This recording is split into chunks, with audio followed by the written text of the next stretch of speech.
నేను కొణిదెల పవన్ కళ్యాణ్ అనే నేను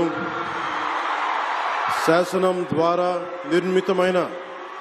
భారత రాజ్యాంగం పట్ల నిజమైన విశ్వాసం,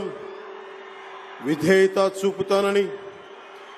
భారతదేశ సార్వభౌమాధికారాన్ని, సమగ్రతని కాపాడుతానని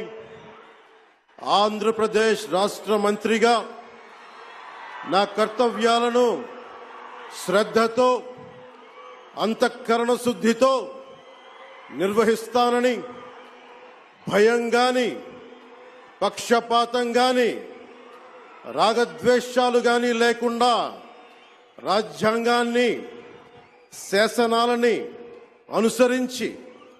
ప్రజలందరికీ న్యాయం చేకూరుస్తానని